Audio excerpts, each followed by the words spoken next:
नारायणं नमस्कृत्य नरं चैव नरोत्तमं देवीं सरस्वतीं व्यासं ततो जयमुदीरयेत्। श्रीगणेशाय नमः, श्रीसरस्वत्यै नमः, श्रीवेदव्यासाय नमः।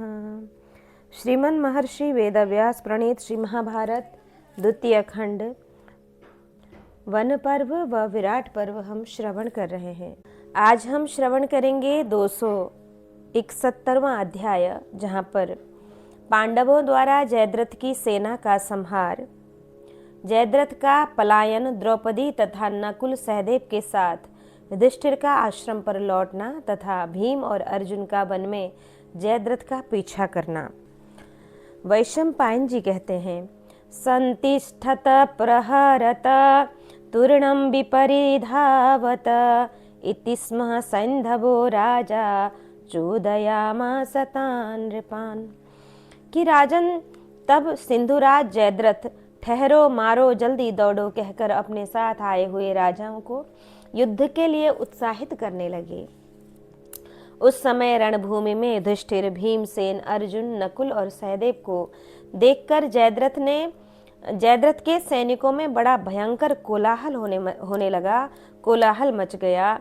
सिंह के समान उत्कट बलवान पुरुष सिंह पांडवों को देखकर शिबी, सौबीर तथा सिंधु देश के राजाओं के मन में भी अत्यंत विषाद छा गया, जिसका ऊपरी भाग स्वर्ण पत्र से जटित होने के कारण विचित्र शोभा पाता था, जिसका सब कुछ शैक्य नामक लोहे से बनाया गया था।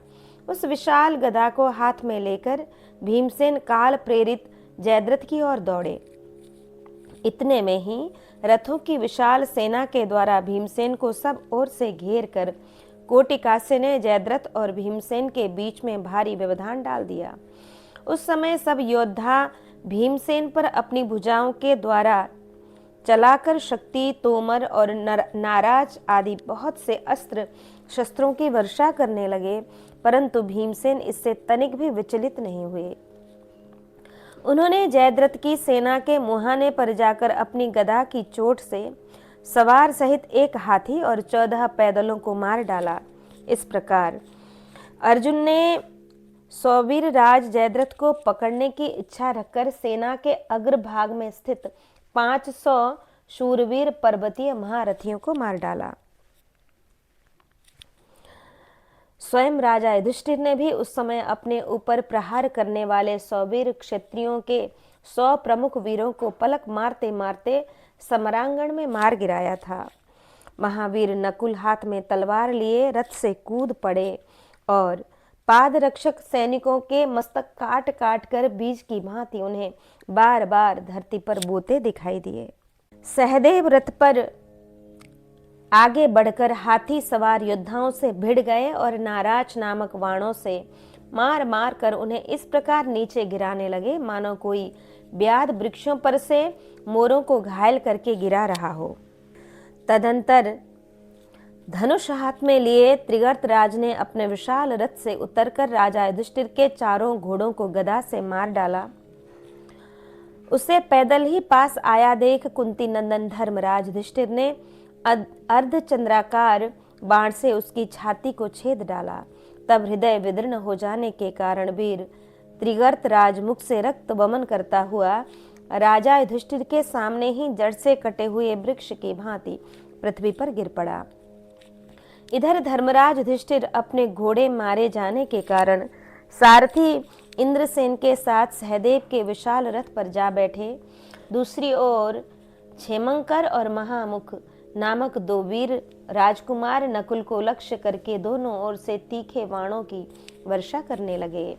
उस समय तोमरों की वर्षा करते हुए वे दोनों योद्धा वर्षा ऋतु के 2 बादलों के समान जान पड़ते थे, परंतु माद्री नंदन नकुल ने एक एक विपाठ नामक बाण मारकर उन दोनों को धराशायी कर दिया। तदंतर हाथी का संचालन करने में निपुण त्रिगर्त राज सूरत ने नकुल के रथ के धुरे के पास पहुंचकर अपने हाथी के द्वारा उनके रथों को दूर फेंकवा दिया, परंतु नकुल को इससे तनिक भी भय नहीं हुआ। वे हाथ में ढाल तलवार लिए उस रथ से कूद पड़े और एक निरापद स्थान में आकर पर्वत की भांति अविचल भाव से खड़े हो गए। तब सूरत ने कुपित होकर अत्यंत ऊंचे सूंड उठाए हुए उस गजराज को नकुल का वध करने के लिए प्रेरित किया, परंतु नकुल ने खड्ग द्वारा अपने निकट आए हुए उस हाथी की सूंड को दांतों सहित जड़ से काट डाला। फिर तो घुंघरुओं से विभूषित वह गजराज बड़े जोर से चित्कार करके नीचे मस्तक किए पृथ्वी पर गिर पड़ा।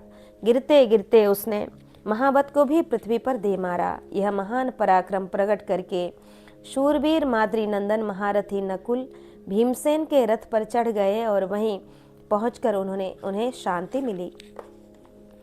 इधर भीमसेन ने युद्ध में अपने ऊपर आक्रमण करने वाले राजा कोटिकाश्य के सारथी का, जो उस समय घोड़ों का संचालन कर रहा था, छुरे से सिर उड़ा दिया, परंतु राजा को यह मालूम न हो सका कि बाहुशाली भीम के द्वारा मेरा सारथी मारा गया है।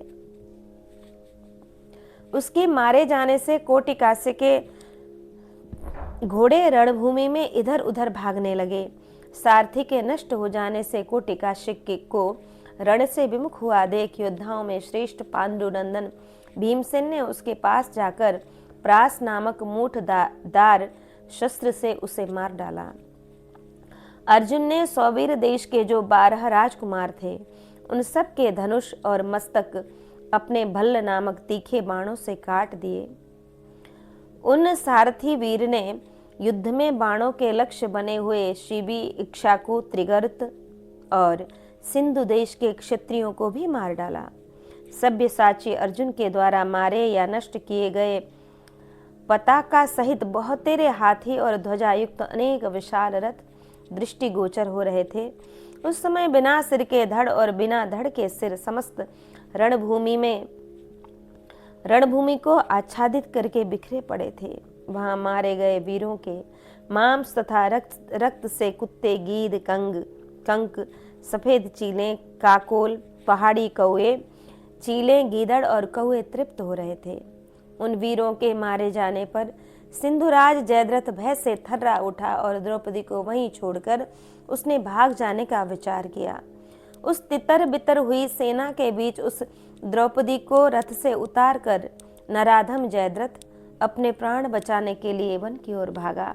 धर्मराज युधिष्ठिर ने देखा कि द्रौपदी धौम्य मुनि को आगे करके आ रही है, तो उन्होंने वीरवर माद्री नंदन सहदेव द्वारा उसे रथ पर चढ़वा दिया। जयद्रथ के भाग जाने पर सारी सेना इधर उधर भाग चली, परंतु भीमसेन अपने नाराजों द्वारा नाम बता कर उस सैनिकों का वध करने लगे। जयद्रथ को भागते देख अर्जुन ने उसके सैनिकों के संहार में लगे हुए भीमसेन को रोका। अर्जुन बोले, जिसके अत्याचार से हम लोगों को यह दुस्सह क्लेश सहन करना पड़ा है, उस जयद्रथ को तो मैं इस समर भूमि में देखता ही नहीं हूँ। भैया, आपका भला हो, आप जयद्रथ की ही खोज करें। इन निरीह सैनिकों को मारने से क्या लाभ? यह कार्य तो निष्फल दिखाई देता है, अथवा आप इसे कैसा समझते हैं? वैशंपायन जी कहते हैं, जन्मेजय, बुद्धिमान अर्जुन के ऐसा कहने पर बातचीत में कुशल भीमसेन ने युधिष्ठिर की ओर देखा और कहा, राजन, शत्रुओं के प्रमुख वीर मारे जा चुके हैं और बहुत से सैनिक सब दिशाओं में भाग गए हैं। अब आप द्रौपदी को साथ लेकर यहाँ से आश्रम को लौटिए। महाराज, आप नकुल, सहदेव तथा महात्मा धौम्य के साथ आश्रम पर पहुंचकर द्रौपदी को सांत्वना दीजिए। मूर्ख सिंधुराज जयद्रथ यदि पाताल में घुस जाए अथवा इंद्र भी उसके सारथी या सहायक होकर आ जाएं, तो भी आज वह मेरे हाथ से जीवित नहीं बच सकता। युधिष्ठिर बोले, महाबाहो, सिंधुराज जयद्रथ यद्यपि अत्यंत दुरात्मा है, यद्यपि बहन दुशला और यशस्विनी माता गांधारी को स्मरण करके उसका वध न करना। वैशंपायन जी कहते हैं, जन्मेजय, युधिष्ठिर की यह बात सुनकर द्रौपदी की सारी इंद्रियां व्याकुल हो उठी। वह लज्जावती और बुद्धिमती होने पर भी भीमसेन और अर्जुन दोनों पतियों से कुपित होकर बोली, यदि आप लोगों को मेरा प्रिय करना है तो उस नराधम को अवश्य मार डालिए। वह पापी दुर्बुद्धि जयद्रथ सिंधु देश का कलंक और कुलांगार है। जो अपनी पत्नी का अपहरण करने वाला तथा राज्य को हड़प लेने वाला हो, ऐसे शत्रु को युद्ध में पाकर वह प्राणों की भीख मांगे तो भी किसी तरह जीवित नहीं छोड़ना चाहिए। द्रौपदी के ऐसा कहने पर वे दोनों नरश्रेष्ठ जिस ओर जयद्रथ गया था उसी ओर चल दिए तथा राजा युधिष्ठिर द्रौपदी को लेकर पुरोहित धौम्य के साथ आश्रम पर चल पड़े। उन्होंने आश्रम में प्रवेश करके देखा कि बैठने के आसन और स्वाध्याय के लिए बनी हुई पर्णशाला में सब वस्तुएं इधर उधर बिखरी पड़ी थीं। मार्कंडेय आदि महर्षि वहां इकट्ठे हो रहे थे। वे सब ब्राह्मण एकाग्र चित्त हो द्रौपदी के लिए ही बार बार शोक कर रहे थे। इतने में ही पत्नी सहित परम बुद्धिमान युधिष्ठिर अपने भाई नकुल और सहदेव के बीच में होकर चलते हुए वहां आ पहुंचे। सिंधु और सौबीर देश के क्षत्रियों को जीत कर महाराज लौटे हैं और द्रौपदी देवी भी पुनः आश्रम में आ गई हैं। यह देखकर उन ऋषियों को बड़ी प्रसन्नता हुई। उन ब्राह्मणों से घिरे हुए राजा युधिष्ठिर वहीं बैठ गए और भामिनी कृष्णा नकुल सहदेव के साथ आश्रम के भीतर चली गईं। इधर भीमसेन और अर्जुन ने जब सुना कि हमारा शत्रु जयद्रथ एक कोस आगे निकल चुका है, तब वे स्वयं अपने घोड़ों को हाँकते हुए बड़े वेग से उसके पीछे दौड़ पड़े। यहाँ वीर पुरुष अर्जुन ने एक अद्भुत पराक्रम दिखाया। यद्यपि जयद्रथ के घोड़े एक कोस आगे निकल गए थे तो भी उन्होंने दिव्यास्त्रों से अभिमंत्रित बाणों द्वारा उन्हें दूर से ही मार डाला। अर्जुन दिव्यास्त्र से संपन्न थे, संकट काल में भी घबराते नहीं थे, इसलिए उन्होंने वह दुष्कर कर्म कर दिखाया। तत्पश्चात वे दोनों वीर भीम और अर्जुन जयद्रथ के पीछे दौड़े। वह अकेला तो था ही, घोड़ों के मारे जाने से अत्यंत भयभीत भी हो गया था।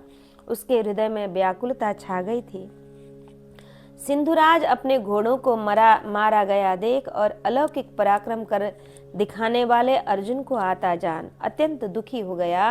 अब उसमें केवल भागने का उत्साह रह गया था, अतः वह वन की ओर भागा।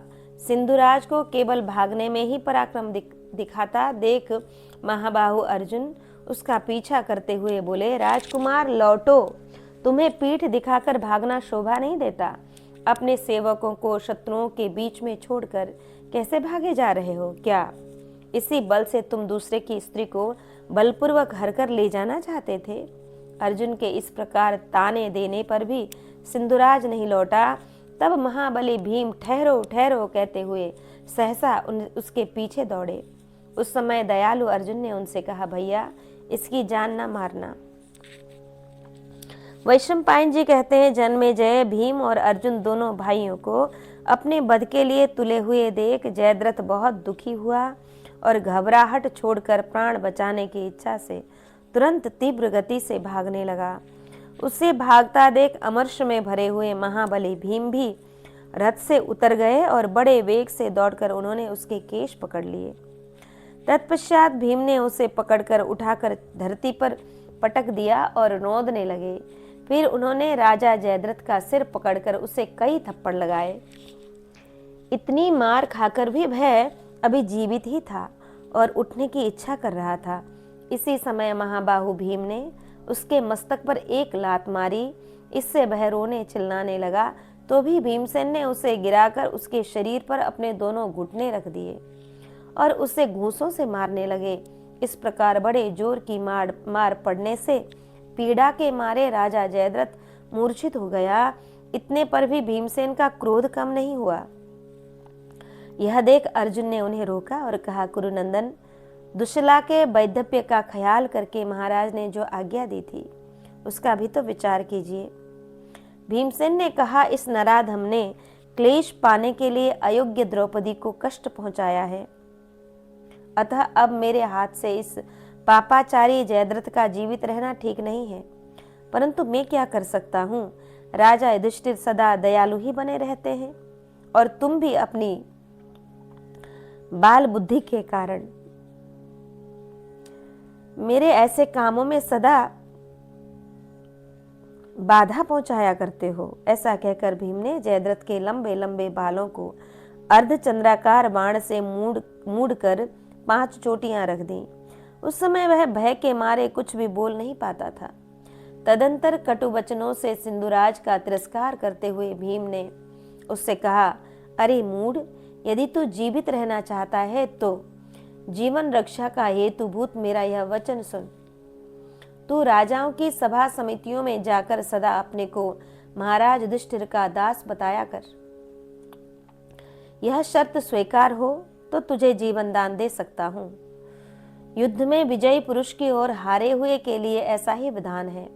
उस समय सिंधुराज जयद्रथ धरती पर घसीटा जा रहा था। उसने उपर्युक्त शर्त स्वीकार कर ली और युद्ध में शोभा पाने वाले पुरुष सिंह भीमसेन से अपनी स्वीकृति स्पष्ट बता दी।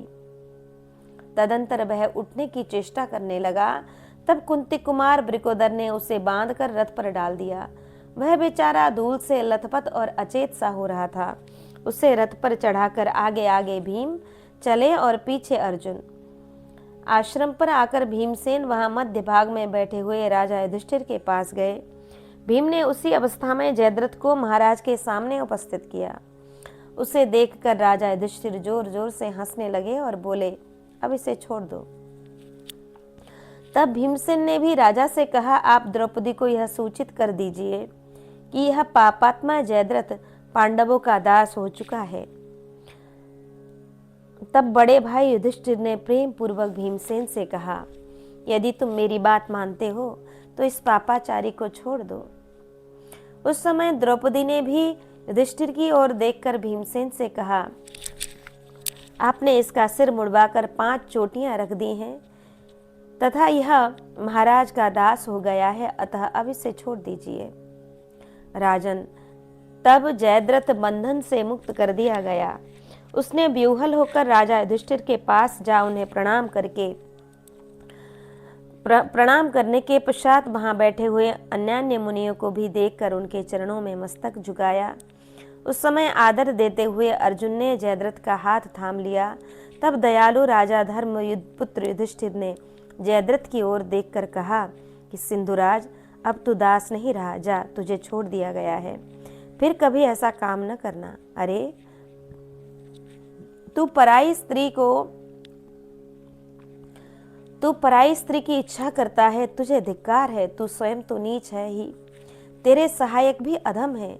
तेरे सिवा दूसरा कौन ऐसा नराधम है जो ऐसा धर्म विरुद्ध कार्य कर सके। तेरा यह कर्म संपूर्ण लोक में निंदित है। यह अशुभ कर्म करने वाला जयद्रथ मृत प्राय सा हो गया है। यह देख और समझकर भरत श्रेष्ठ राजा युधिष्ठिर ने उस पर कृपा की और कहा, तेरी बुद्धि धर्म में उत्तरोत्तर बढ़ती रहे। तू कभी अधर्म में मन न लगाना।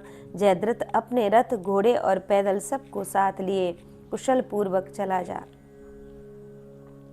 राजन, युधिष्ठिर के ऐसा कहने पर जयद्रथ बहुत लज्जित हुआ और नीचा मुंह किए वहां से चुपचाप चला गया। जन्मेजय वह पराजित होने के महान दुख से पीड़ित था, अतः वहां से घर न जाकर गंगा द्वार हरिद्वार को चल दिया।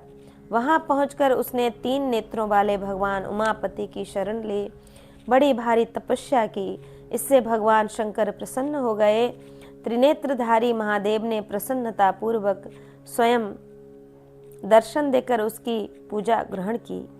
जन्मेजय भगवान ने उसे वर दिया और जयद्रथ ने उसको ग्रहण किया। वह वर क्या था, यह बताता हूँ, सुनो।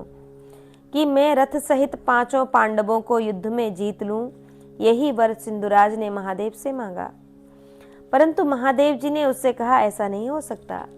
पांडव अजेय और अवध्य हैं। तुम केवल एक दिन युद्ध में महाबाहु अर्जुन को छोड़कर अन्य 4 पांडवों को आगे बढ़ने से रोक सकते हो। देवेश्वर नर, जो बद्रिकाश्रम में भगवान नारायण के साथ रहकर तपस्या करते हैं, वही अर्जुन है। तुम तो क्या संपूर्ण लोक मिलकर भी जीत नहीं सकते। उनका सामना करना तो देवताओं के लिए भी कठिन है। मैंने उन्हें पाशुपत नामक दिव्य अस्त्र प्रदान किया है। जिसके जोड़ का दूसरा कोई अस्त्र ही नहीं है। इसके सिवा अन्य लोकपालों से भी उन्होंने वज्र आदि महान अस्त्र प्राप्त किए हैं। अब मैं तुम्हें नर स्वरूप अर्जुन के सहायक भगवान नारायण की महिमा बताता हूँ, सुनो। भगवान नारायण देवताओं के भी देवता हैं, अनंत स्वरूप, सर्वव्यापी, देव गुरु, सर्व समर्थ, प्रकृति पुरुष रूप, अव्यक्त विश्वात्मा एवं विश्वरूप हैं। प्रलय काल उपस्थित होने पर वे भगवान विष्णु ही कालाग्नि रूप से प्रकट हो पर्वत, समुद्र, द्वीप, शैल, वन और काननों सहित संपूर्ण जगत को दग्ध कर देते हैं। फिर पाताल तल में विचरण करने वाले नाग लोगों को भी बेभस्म कर डालते हैं। कालाग्नि द्वारा सब कुछ भस्म हो जाने पर आकाश में अनेक रंग के महान मेघों की घोर घटा घिराती है। भयंकर स्वर से गर्जना करते हुए वे बादल बिजलियों की मालाओं से प्रकाशित हो संपूर्ण दिशाओं में फैल जाते और सब ओर वर्षा करने लग जाते हैं। इससे प्रलयकालीन अग्नि बुझ जाती है। संवर्तक अग्नि का नियंत्रण करने वाले वे महामेघ लंबे सर्पों के समान मोटी धाराओं से जल गिराते हुए सबको डुबा देते हैं। उस समय संपूर्ण दिशाओं में पानी भर जाने से चारों ओर एकाकार जलमय समुद्र ही दृष्टिगोचर होता है। उस एकार्णव के जल में समस्त चराचर जगत नष्ट हो जाता है। चंद्रमा, सूर्य और वायु भी विलीन हो जाते हैं। ग्रह और नक्षत्रों का अभाव हो जाता है। 1000 चतुर्युगी समाप्त होने पर उपर्युक्त एकार्णव के जल में यह पृथ्वी डूब जाती है। तत्पश्चात नारायण नाम से प्रसिद्ध भगवान श्रीहरि उस एकार्णव के जल में शयन करने के हेतु अपने लिए निशा कालोचित अंधकार तमोगुण से व्याप्त महारात्रि का निर्माण करते हैं। उन भगवान के सहस्त्रों नेत्र, सहस्त्रों चरण और सहस्त्रों मस्तक हैं। वे अंतर्यामी पुरुष हैं और इंद्रियातीत होने पर भी शयन करने की इच्छा से उन शेषनाग को अपना पर्यंक बताते हैं, जो सहस्त्रों फणों से विकटाकार दिखाई देते हैं। वे शेषनाग एक सहस्त्र प्रचंड सूर्य के समूह की भांति अनंत एवं असीम प्रभा धारण करते हैं।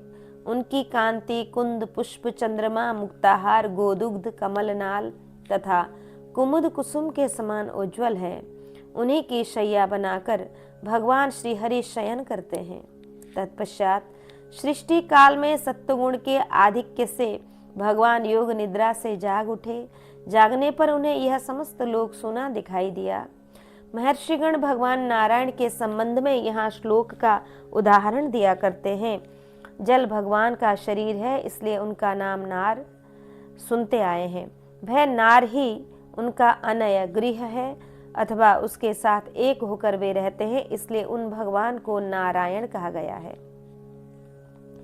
तत्पश्चात प्रजा की सृष्टि के लिए भगवान ने चिंतन किया।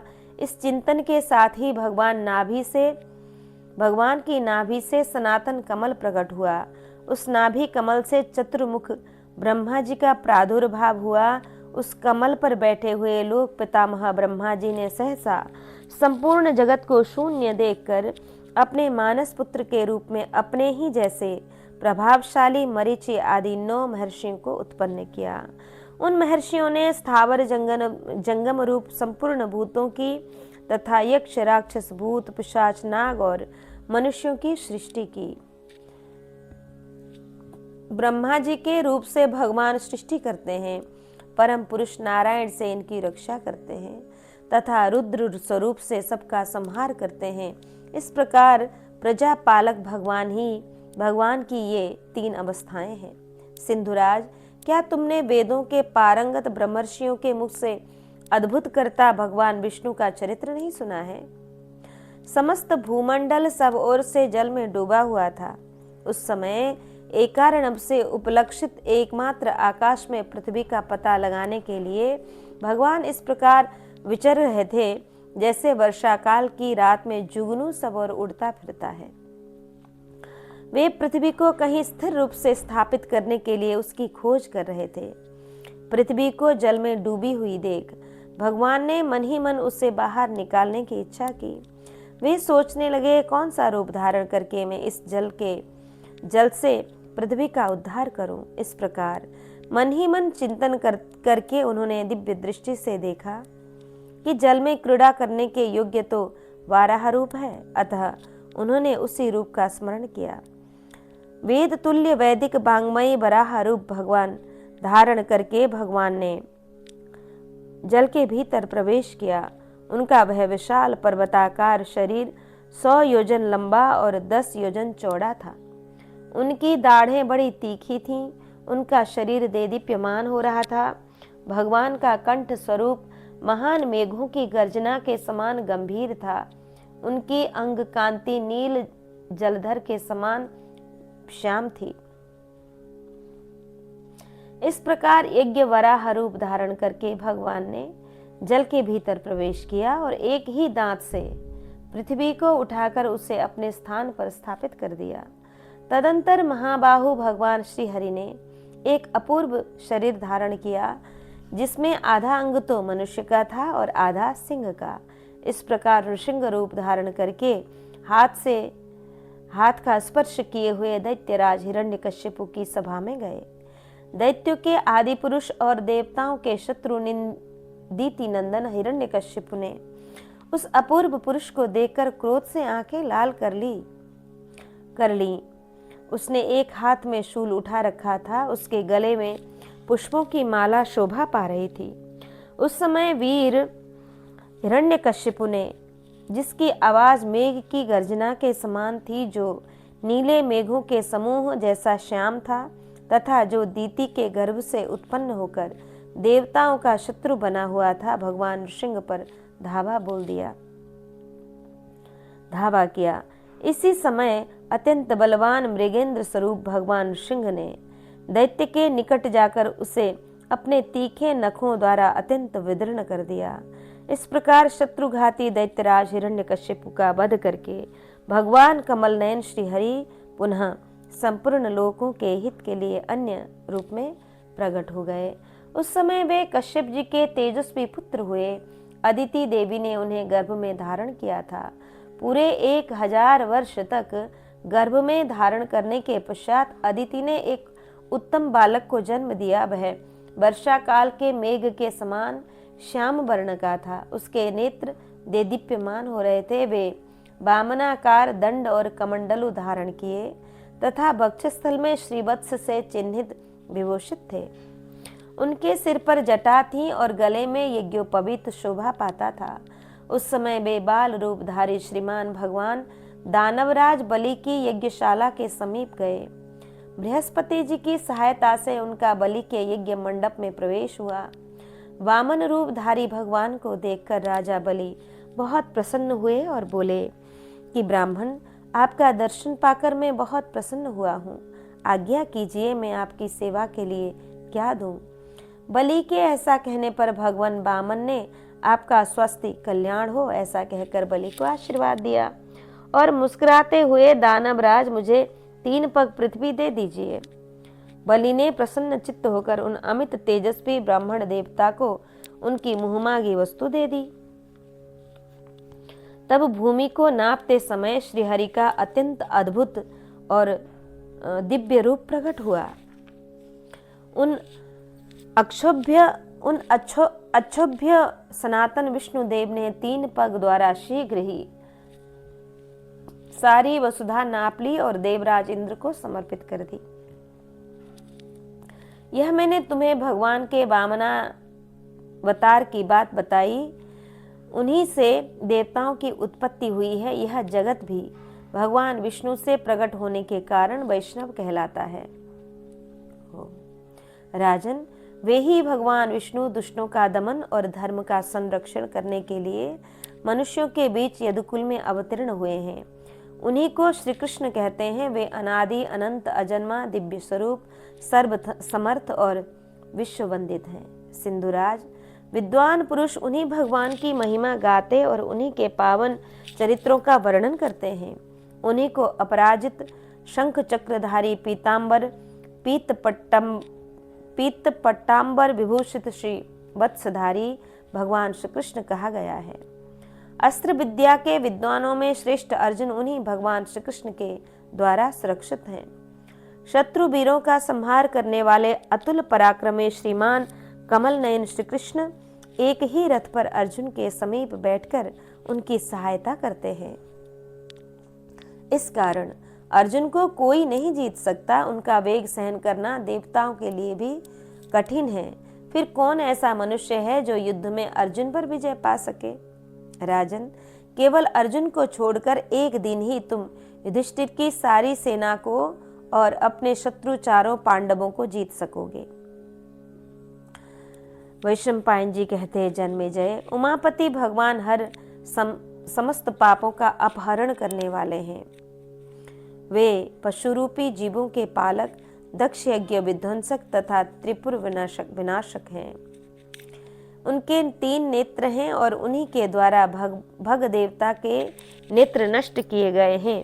भगवती उमा सदा उनके साथ रहती हैं। नृपश्रेष्ठ, भगवान शिव सिंधुराज जयद्रथ से पूर्वोक्त वचन कहकर भयंकर कानों और नेत्रों वाले भांति भांति के अस्त्र उठाए रहने वाले अपने भयंकर पार्षदों के साथ, जिनमें बौने, कुबड़े और विकट आकृति वाले प्राणी भी थे, भगवती पार्वती सहित वहीं कहीं अंतर्ध्यान हो गए। तत्पश्चात मंद बुद्धि जयद्रथ भी अपने घर को चला गया और पांडवगण उस काम्यक वन में उसी प्रकार निवास करने लगे। जन्मेजय पूछते हैं कि एवं हृतायाम कृष्णायाम प्राप्य क्लेशमनुत्तमम् अत ऊर्ध्वं नरव्याघ्ना किम कुर्वन्त पांडवः। इस प्रकार द्रौपदी का अपहरण होने पर महान क्लेश उठाने के पश्चात मनुष्यों में सिंह के समान पराक्रमी पांडवों ने कौन सा कार्य किया? जन्मेजय ने पूछा। अब वैशंपायन जी कहते हैं, एवं कृष्णाम मोक्षयित्वाम विनिर्जित्य जयद्रथम आसान चक्रे मुरी गणैर धर्मराजो युधिष्ठिरः। जन्मेजय, इस प्रकार जयद्रथ को जीत कर द्रौपदी को छुड़ा लेने के पश्चात धर्मराज युधिष्ठिर मुनि मंडली के साथ बैठे हुए थे। महर्षि लोग भी पांडवों पर आए हुए संकट को सुनते और उसके लिए बारंबार शोक प्रकट करते थे। उन्हीं में से मार्कंडेय जी को लक्ष्य करके पांडुनंदन युधिष्ठिर ने इस प्रकार कहा कि युधिष्ठिर बोले, भगवान, आप भूत, भविष्य और वर्तमान तीनों कालों के ज्ञाता हैं। देवर्षियों में भी आपका नाम विख्यात है। अतः आपसे मैं अपने हृदय का एक संदेह पूछता हूँ, उसका निवारण कीजिए। यह परम सौभाग्यशालिनी द्रुपद कुमारी यज्ञ की वेदी से प्रकट हुई हैं, अतः अयोनिजा हैं। इसे गर्भवास का कष्ट नहीं सहन करना पड़ा है। इसे महात्मा पांडु की पुत्र वधू होने का गौरव भी मिला है। मेरी समझ में भगवान, काल, विधि निर्मित दैव और समस्त प्राणियों की भवितव्यता अर्थात उनके लिए होने वाली घटना, ये तीनों ही प्रबल हैं। इनको कोई टाल नहीं सकता। अन्यथा हमारी इस पत्नी को, जो धर्म को जानने वाली तथा धर्म के पालन में तत्पर रहने वाली वाली है, ऐसा भाव अपहृत होने का लांछन कैसे स्पर्श कर सकता था?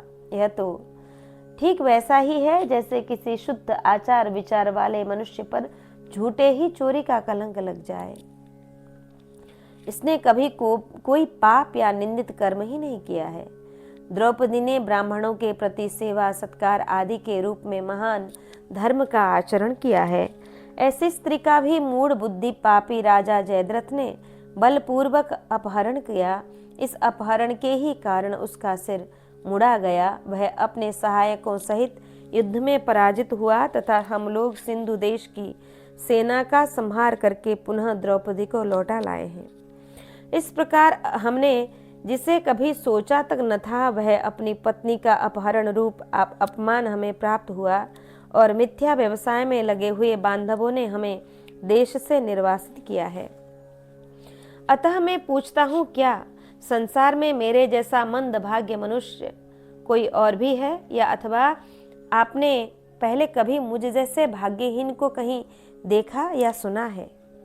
मार्कंडेय जी कहते हैं, प्राप्तम अप्रतीतम दुखम रामेण भरतर्षभ रक्षसा जानकी तस्य रीता भार्या वाली यसा। कि भरत श्रेष्ठ श्री रामचंद्र जी को भी वनवास तथा स्त्री वियोग का अनुपम दुख सहन करना पड़ा था।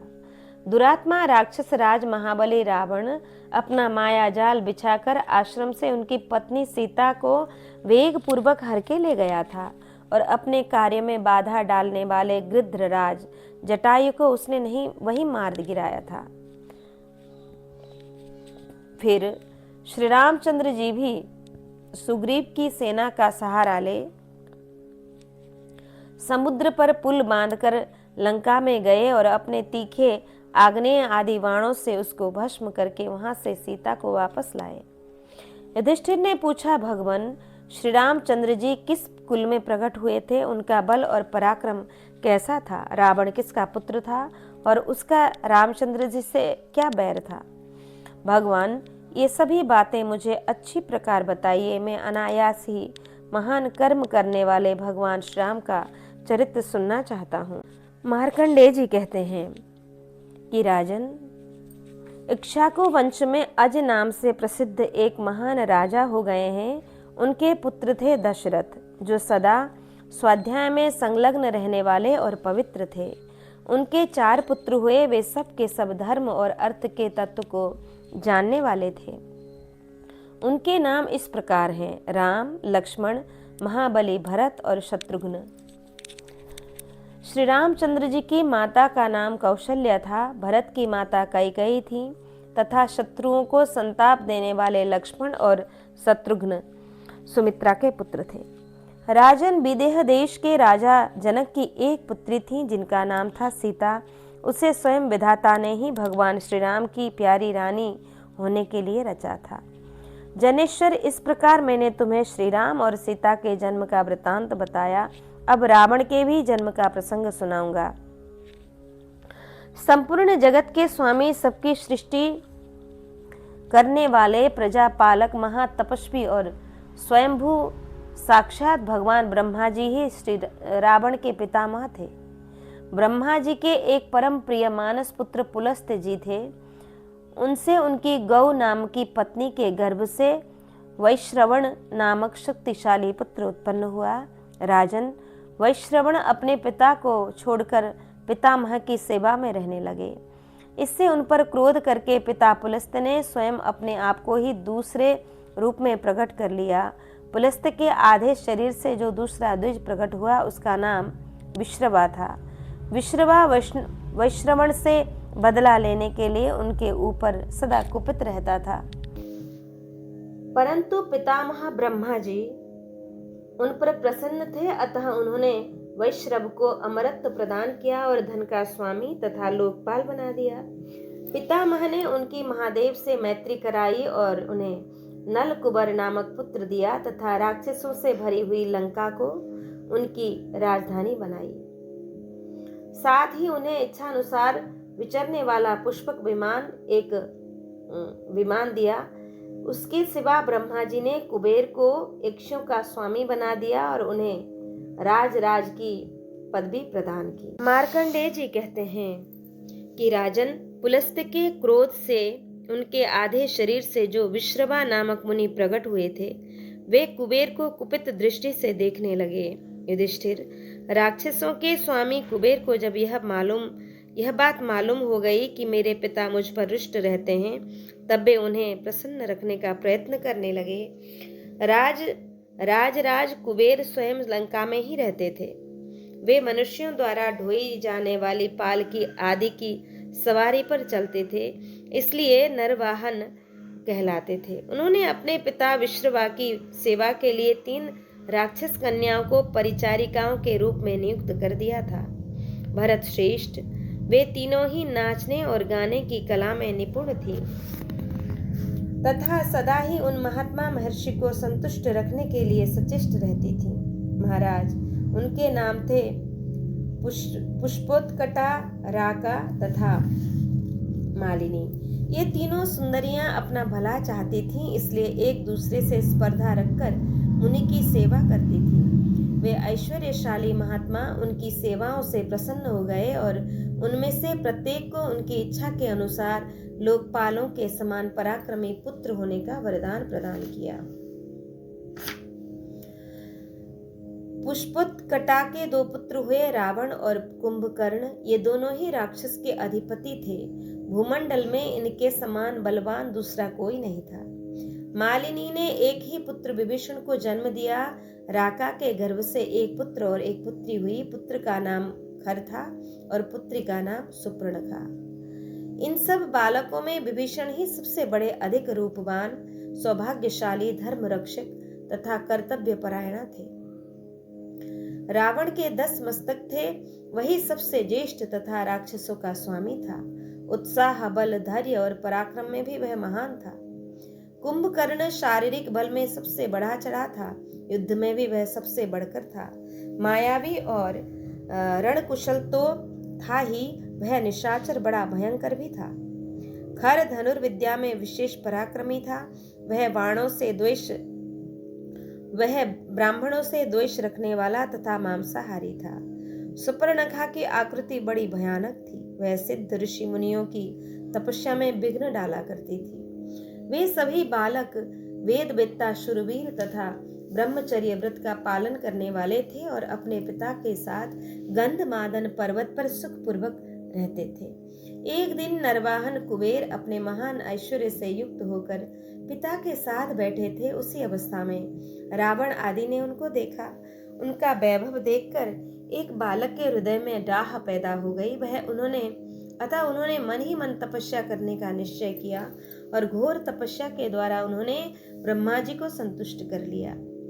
रावण सहस्त्रों वर्षों तक एक पैर से खड़ा रहा। वह चित्त को एकाग्र रखकर पंचाग्नि सेवन करता और वायु पीकर रहता था।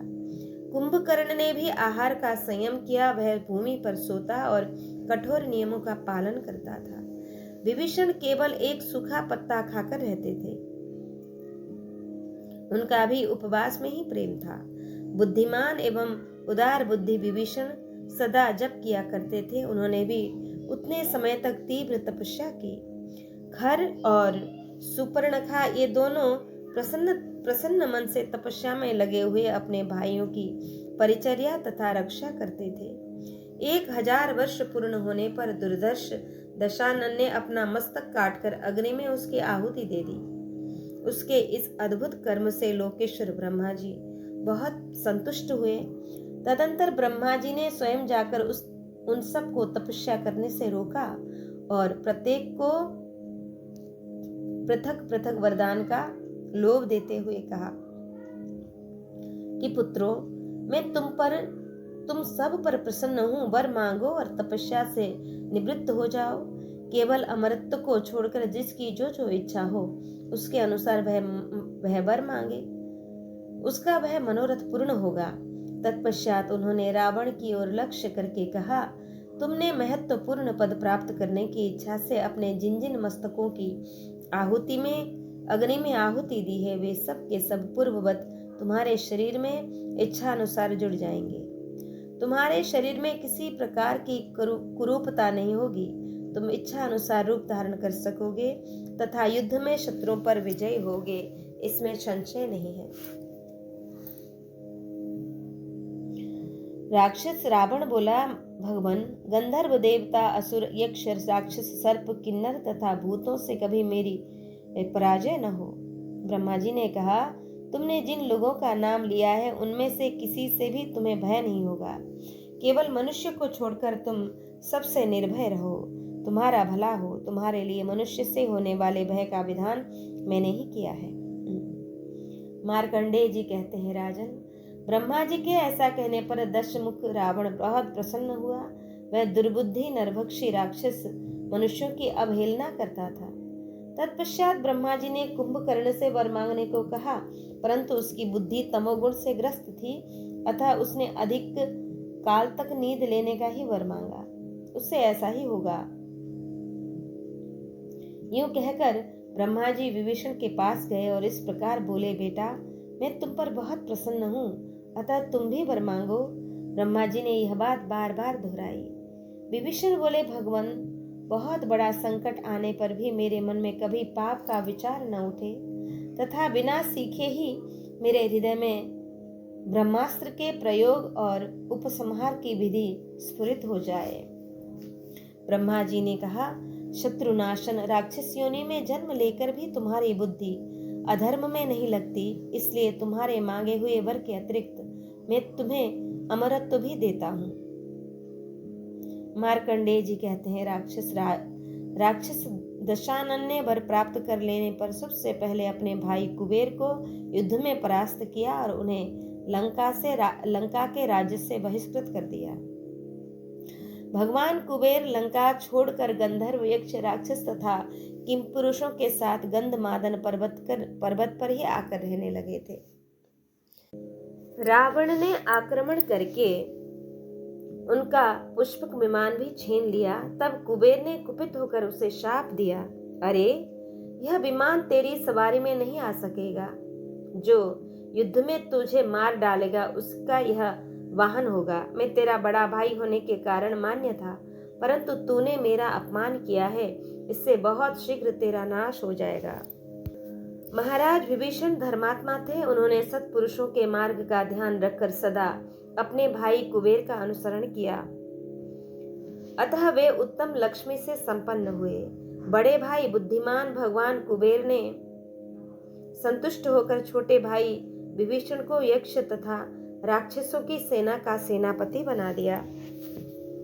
नरभक्षी राक्षस सदा तथा महाबली पिशाच सब ने मिलकर दशमुख रावण को राक्षस राज के पद पर अभिषिक्त कर दिया। बलोन्मत्त रावण इच्छानुसार रूप धारण करने और आकाश में भी चलने में समर्थ था। उसने दैत्यों और देवताओं पर आक्रमण करके उनके पास जो रत्न या रत्नभूत वस्तुएं थी उन सब का अपहरण कर लिया। उसने संपूर्ण लोकों को रुला दिया था, इसलिए वह रावण कहलाता था। दशानन का बल उसके इच्छानुसार बढ़ जाता था, अतः वह सदा देवताओं को भयभीत किए रहता था। मार्कंडेय जी कहते हैं, ततो ब्रह्मर्षय सर्वे सिद्धा देवर्षयस्तथा अभ्यवाहं पुरस्कृत्य ब्रह्माणं शरणं गतः। राजन, तत्पश्चात रावण से कष्ट पाए हुए महर्षि, देवर्षि तथा सिद्धगण अग्निदेव को आगे करके ब्रह्मा जी की शरण में गए। अग्निदेव बोले, भगवन, आपने पहले जो वरदान देकर विश्रवा के पुत्र महाबली रावण को अवध्य कर दिया है, वह महाबलवान राक्षस अब संसार की समस्त प्रजा को अनेक प्रकार से सता रहा है, अतः आप ही उसके भय से हमारी रक्षा कीजिए। आपके सिवा दूसरा हमारा कोई रक्षक नहीं। ब्रह्मा जी ने कहा, अग्नि, देवता या असुर उसे युद्ध में नहीं जीत सकते। उसके विनाश के लिए जो आवश्यक कार्य था वह कर दिया गया। अब सब प्रकार से उस दुष्ट का दमन हो जाएगा। उस राक्षस के निग्रह के लिए मैंने चतुर्भुज भगवान विष्णु से अनुरोध किया। मेरी प्रार्थना से वे भगवान भूतल पर अवतार ले चुके हैं। वे योद्धाओं में श्रेष्ठ हैं, अतः वे रावण के दमन का कार्य करेंगे। मार्कंडेय जी कहते हैं, राजन, तदंतर ब्रह्मा जी ने उन देवताओं के समीप ही इंद्र से कहा, तुम समस्त देवताओं के साथ भूतल पर जन्म ग्रहण करो।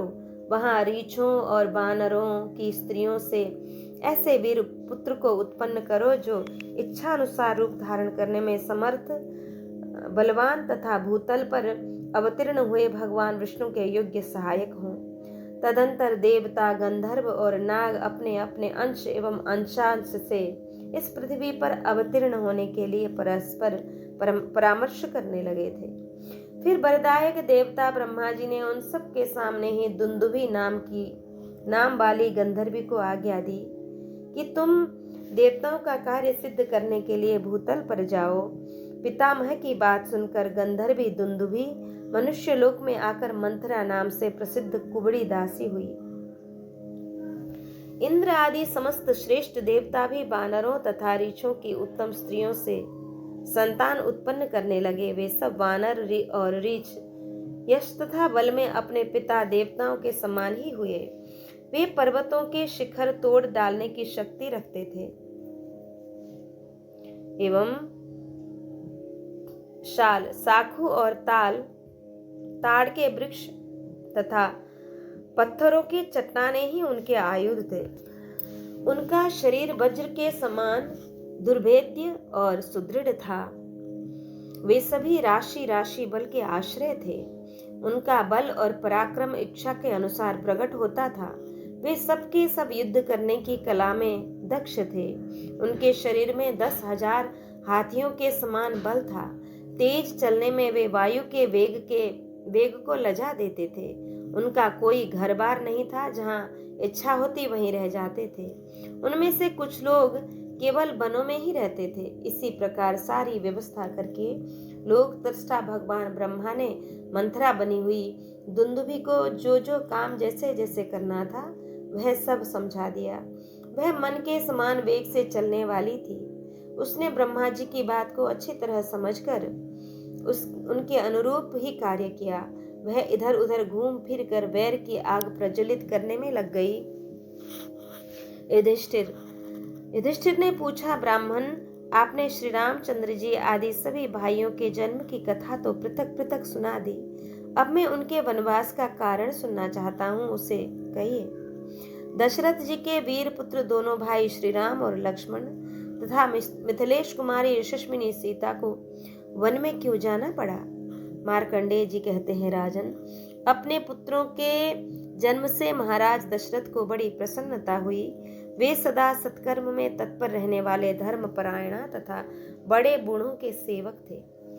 राजा के वे महातेजस्वी पुत्र क्रमशः बढ़ने लगे। उन्होंने उपनयन के पश्चात विधिवत ब्रह्मचर्य का पालन किया और वेदों तथा रहस्य सहित धनुर्वेद के पारंगत विद्वान हुए। समयानुसार जब उनका विवाह हो गया तब राजा दशरथ बड़े प्रसन्न तथा सुखी हुए। चारों पुत्रों में बुद्धिमान श्री राम सबसे बड़े थे। वे अपने मनोहर एवं सुंदर स्वभाव से समस्त प्रजा को आनंदित करते थे। सबका मन उन्हीं में रमता था। इसके सिवा वे पिता के मन में भी आनंद बढ़ाने वाले थे। युधिष्ठिर, राजा दशरथ बड़े बुद्धिमान थे।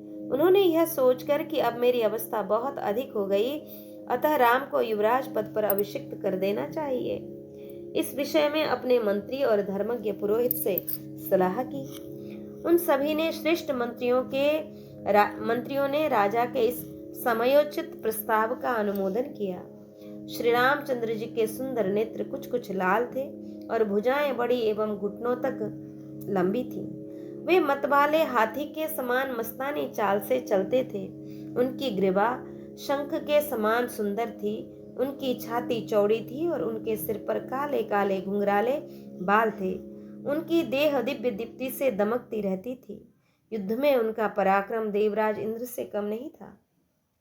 वे समस्त धर्मों के पारंगत विद्वान और बृहस्पति के समान बुद्धिमान थे। संपूर्ण प्रजा का उनमें अनुराग था। वे तभी सभी विद्याओं में प्रवीण तथा जितेंद्रिय थे। उनका अद्भुत रूप देखकर शत्रुओं के भी नेत्र और मन लुभा जाते थे। वे दुष्टों का दमन करने में समर्थ, साधुओं के संरक्षक, धर्मात्मा, धैर्यवान, दुर्धर्ष, विजयी तथा किसी से भी परास्त न होने वाले थे। कुरुनंदन कौशल्या का आनंद बढ़ाने वाले अपने पुत्र श्री राम को देख देख कर राजा दशरथ को बड़ी प्रसन्नता होती थी। राजन, तुम्हारा भला हो। महातेजस्वी तथा परम पराक्रमी राजा दशरथ श्री रामचंद्र जी के गुणों का स्मरण करते हुए बड़ी प्रसन्नता के साथ पुरोहित से बोले, ब्राह्मण, आज पुष्य नक्षत्र है। रात में इसे परम पवित्र योग प्राप्त होने वाला है। आप राज्याभिषेक की सामग्री तैयार कीजिए और श्री राम को भी इसकी सूचना दे दीजिए। राजा की यह बात मंथरा ने भी सुन ली। वह ठीक समय पर कैकेयी के पास जाकर यूं बोली कि कैकेयी नंदिनी, आज राजा ने तुम्हारे लिए महान दुर्भाग्य की घोषणा की है। खोटे भाग्य वाली रानी, इससे अच्छा तो यह होता कि तुम्हें क्रोध में भरा हुआ प्रचंड विषधर सर्प डस लेता। रानी कौशल्या का भाग्य अवश्य अच्छा है, जिनके पुत्र का राज्याभिषेक होगा। तुम्हारा ऐसा सौभाग्य कहाँ? जिसका पुत्र राज्य का अधिकारी ही नहीं है। मंथरा की यह बात सुनकर सूक्ष्म कटि प्रदेश वाली देवी कैकेयी समस्त आभूषणों से विभूषित हो परम सुंदर रूप बनाकर एकांत में अपने पति के पास गई। उसकी मुस्कुराहट से उसके शुद्ध भाव की सूचना मिल रही थी। वह हंसती और प्रेम जताती हुई सी मधुर वाणी में बोली कि सच्ची प्रतिज्ञा करने वाले महाराज, आपने पहले तो तेरा मनोरथ सफल करूंगा ऐसा वर दिया था, उसे आज पूर्ण कर दीजिए और उस संकट से मुक्त हो जाइए। राजा ने कहा, प्रिय, यह तो बड़े हर्ष की बात है। मैं तुम्हें अभी वर देता हूं, तुम्हारी जो इच्छा हो सो ले लो। आज मैं तुम्हारे कहने से किस कैद करने के अयोग्य को कैद कर दूं अथवा किस कैद करने योग्य को मुक्त कर दूं, किसे धन दे दूं अथवा किसका सर्वस्व हरण कर लूं। ब्राह्मण धन के अतिरिक्त यहाँ अथवा अन्यत्र जो कुछ भी मेरे पास धन है उस पर तुम्हारा अधिकार है। मैं इस समय इस भूमंडल का राजेश्वर हूँ, चारों वर्णों की रक्षा करने वाला हूँ। कल्याणी, तुम्हारा जो भी अभिलषित मनोरथ हो उसे बता दो, देर न करो। राजा की बात को समझकर और उसे सब प्रकार से वचनबद्ध करके अपनी शक्ति को ठीक ठीक जान लेने के बाद कैकेयी ने उनसे कहा, महाराज, आपने श्री राम के लिए तो राज्याभिषेक का सामान तैयार कराया है, वह भरत को प्राप्त हो और राम वन में चले जाएं। भरत श्रेष्ठ, कैकेयी का यह अप्रिय एवं भयानक परिणाम वाला वचन सुनकर राजा दशरथ दुख से आतुर हो अपने मुख से कुछ भी बोल न सके। श्री रामचंद्र जी शक्तिशाली होने के साथ ही बड़े धर्मात्मा थे। उन्होंने पिता के पूर्वोक्त वरदान की बात जानकर राजा के सत्य की रक्षा की इस उद्देश्य से स्वयं ही वन को प्रस्थान किया। राजन, तुम्हारा कल्याण हो। श्री रामचंद्र जी के वन जाते समय उत्तम शोभा से संपन्न उनके भाई धनुर्धर लक्ष्मण ने तथा उनकी पत्नी विदेह राजकुमारी जनक नंदिनी सीता ने भी उनका अनुसरण किया। श्री रामचंद्र जी के वन में चले जाने पर उनके वियोग में राजा दशरथ ने शरीर त्याग दिया।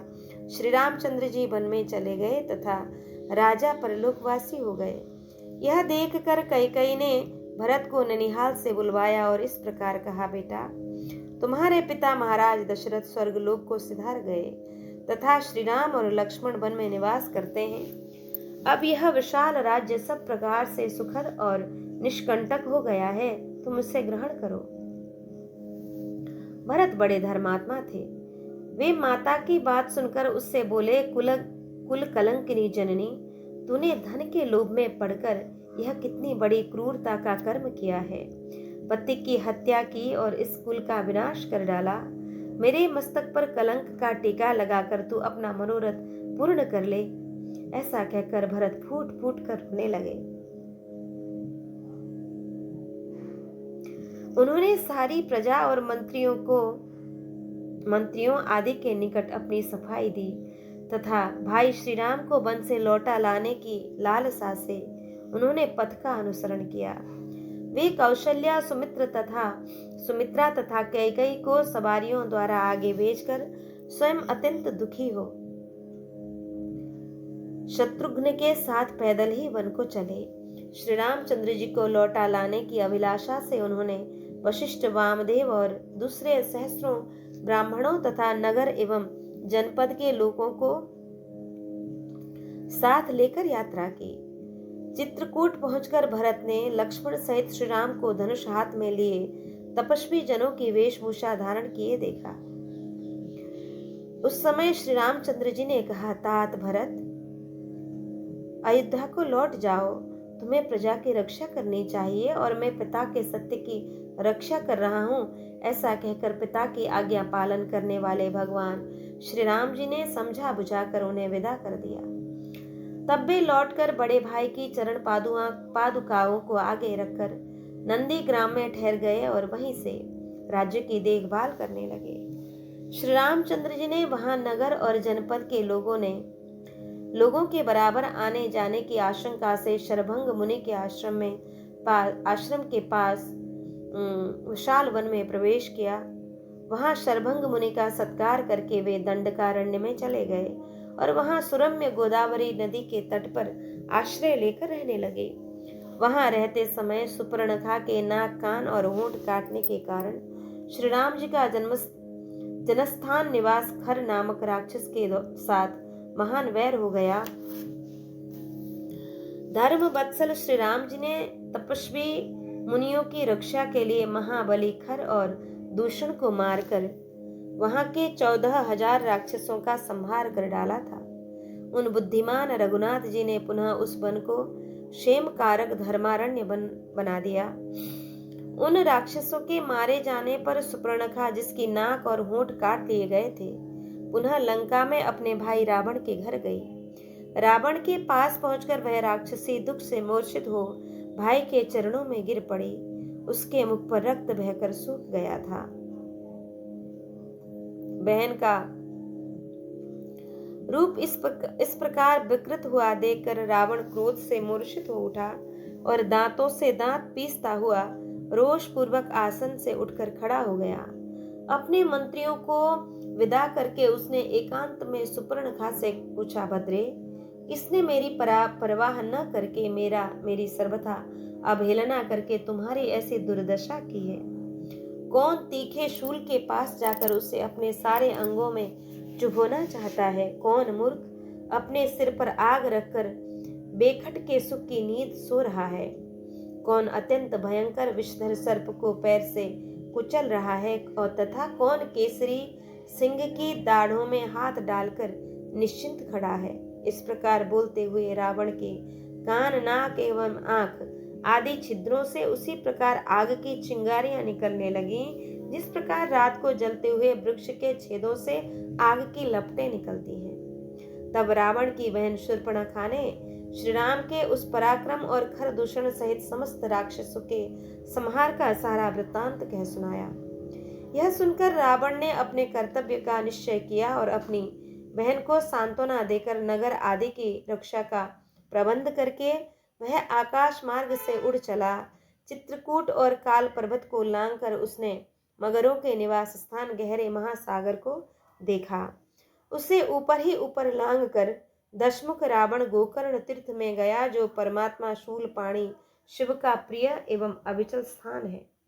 वहां रावण ने अपने भूतपूर्व मंत्री मरीचि से मिला, जो श्री रामचंद्र जी के भय से ही पहले से उस स्थान में आकर तपस्या करता था।